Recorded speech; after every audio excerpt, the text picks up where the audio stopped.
اور مجبوراً لشکر کے ساتھ امام کی طرف بڑھے، مگر یوں کہ بدن کانپ رہا ہے اور پہلو میں دل کے پھڑکنے کی آواز بغل والے سن رہے ہیں۔ یہ حالت دیکھ کر ان کے ایک ہم قوم نے کہا، تمہارا یہ کام شبہ میں ڈالتا ہے، میں نے کسی لڑائی میں تمہاری یہ کیفیت نہ دیکھی۔ مجھ سے اگر کوئی پوچھتا ہے کہ تمام اہل کوفہ میں بہادر کون ہے تو میں تمہارا ہی نام لیتا ہوں۔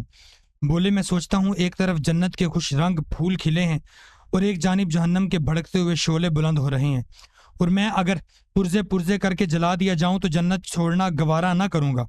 یہ کہہ کر گھوڑے کو ایڑ لگا دی اور امام عالی مقام کی خدمت میں حاضر ہو گئے۔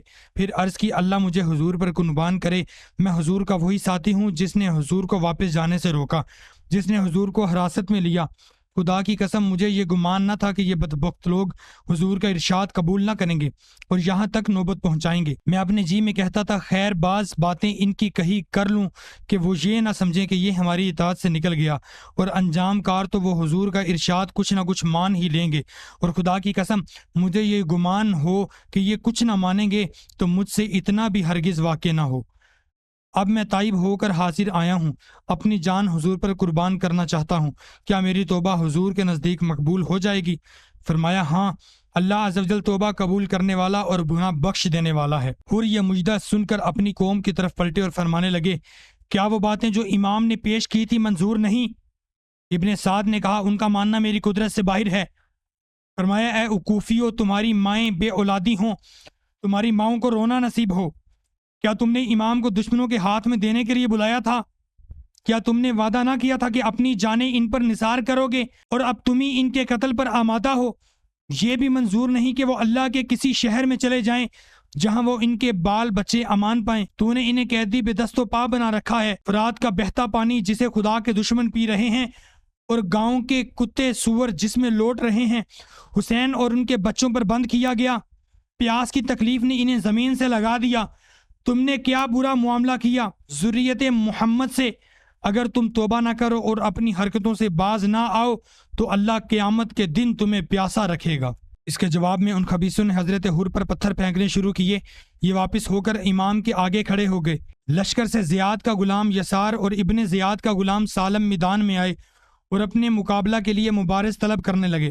حضرت عبداللہ بن عمیر کلبی سامنے آئے، دونوں بولے، ہم تمہیں نہیں جانتے، زہیر بن کین یا حبیب بن مظہر یا بریر بن حزیر کو ہمارے مقابلے کے لیے بھیجو۔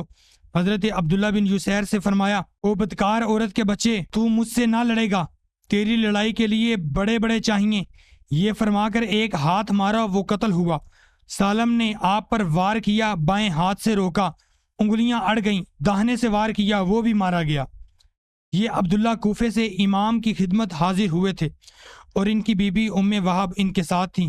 وہ خیمے میں چوب لے کر جہاد کے لیے چلیں اور اپنے شوہر سے کہا، میرے ماں باپ تیرے قربان قتال کر ان ستھرے پاکیزہ نبی زادوں کے لیے۔ کہا، تم عورتوں میں جاؤ۔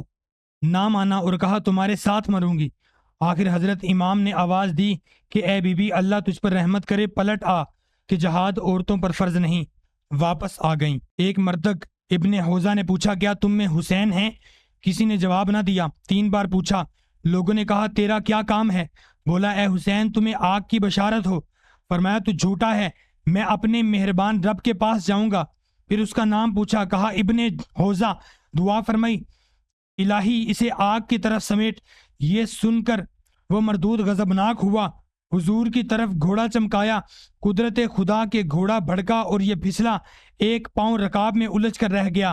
اب گھوڑا اڑا چلا جاتا ہے، یہاں تک کہ اس مردود کی ران اور پنڈلی ٹوٹی، سر پتھروں سے ٹکرا کر پاش پاش ہو گیا، آخر اسی حالت میں جہنم واصل ہو گیا۔ پھر ایک یزیدی فوج کا ایک سخت دل شخص امام عالی مقام کے سامنے آ کر یوں بکنے لگا، دیکھو تو صحیح دریائے فرات کیسا موجے مار رہا ہے، خدا کی قسم تمہیں اس کا ایک قطرہ بھی نہ ملے گا اور تم یوں ہی پیاسے ہلاک ہو جاؤ گے۔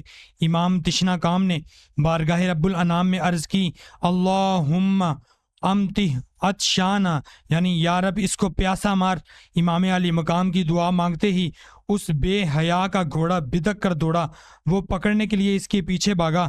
پیاس کا غلبہ ہوا، اس شدت کی پیاس لگی کہ العطش العطش یعنی ہائے پیاس پکارتا تھا، مگر پانی جب اس کے منہ سے لگاتے تھے تو ایک قطرہ بھی پی نہ سکتا تھا، یہاں تک کہ اسی شدت پیاس میں تڑپ تڑپ کر مر گیا۔ یزید بن ابی زیاد کندی نے جو کوفے کے لشکر میں تھے اور نار سے نکل کر نور میں آ گئے تھے، دشمنوں پر تیر مارنے شروع کیے۔ ان کے ہر تیر پر امام نے دعا فرمائی، الہی اس کا تیر خطا نہ ہو اور اسے جنت عطا فرما۔ 100 تیر مارے جن میں 5 بھی خطا نہ گئے، آخرکار شہید ہوئے۔ اس واقعے میں سب سے پہلے انہوں ہی نے شہادت پائی اور شہیدان کربلا کی ترتیب وار فہرست انہی کے نام سے شروع ہوئی ہے۔ عمر بن خالد، معصاد مولی و جبار بن حارث و مجمع بن عبید اللہ لڑتے لڑتے دشمنوں میں ڈوب گئے۔ اس وقت اشقیاء نے سخت حملہ کیا۔ حضرت عباس رضی اللہ تعالیٰ عنہ حملہ فرما کر چھڑا لائے، زخموں میں چور تھے۔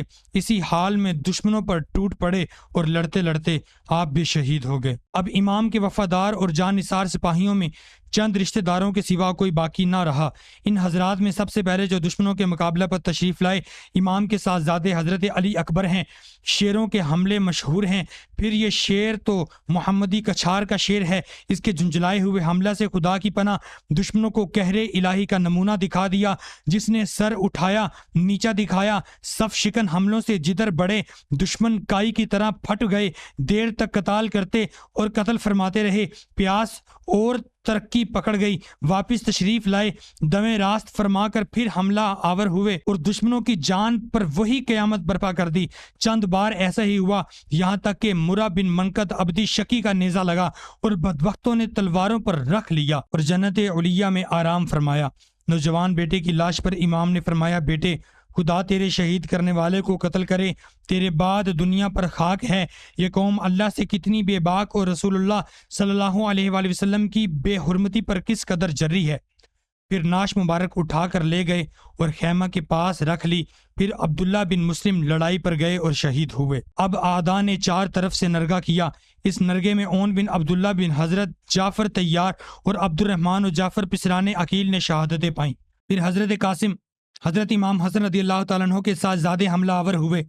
عمر بن سعد بن نفیل مردود کی تلوار کھا کر زمین پر گرے، امام کو چچا کہہ کر آواز دی۔ امام شیر غضبناک کی طرح پہنچے اور عمر مردود پر تلوار چھوڑی، اس نے روکی، ہاتھ کوہنی سے اڑ گیا، وہ چلایا، کوفے کے سوار اس کی مدد کو دوڑے اور گرد و غبار میں اسی کے ناپاک سینے پر گھوڑے کی ٹاپیں پڑ گئیں۔ جب گرد چھٹی تو دیکھا امام حضرت قاسم کی لاش پر فرما رہے ہیں، قاسم تیرے قاتل رحمت الہی سے دور ہیں، خدا کی قسم تیرے چچا پر سخت شاک گزرا کہ تو پکارے اور وہ تیری فریاد کو نہ پہنچ سکے۔ پھر انہیں اپنے سینے پر اٹھا کر لے گئے، حضرت علی اکبر کے برابر لٹا دیا۔ اسی طرح یکے بعد دیگرے حضرت عباس اور ان کے 3 بھائی اور امام کے دوسرے صاحبزادے حضرت ابوبکر اور سب بھائی بھتیجے شہید ہو گئے۔ اللہ نے انہیں اپنی وسیع رحمتوں کے سائے میں جگہ دے اور ہمیں ان کی برکات سے بہرہ مند فرمائے۔ اب امام مظلوم تنہا رہ گئے۔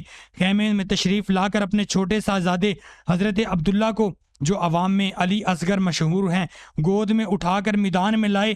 ایک شکی نے تیر مارا کہ گود ہی میں ذبح ہو گئے۔ امام نے ان کا خون زمین پر گرایا اور دعا کی، الہی اگر تو نے آسمانی مدد ہم سے روک لی ہے تو انجام بخیر فرما اور ان ظالموں سے بدلہ لے۔ پھول کھل کھل کر بہاریں اپنی سب دکھلا گئے، حسرت ان گنچوں پر ہے جو بے کھلے مرجھا گئے۔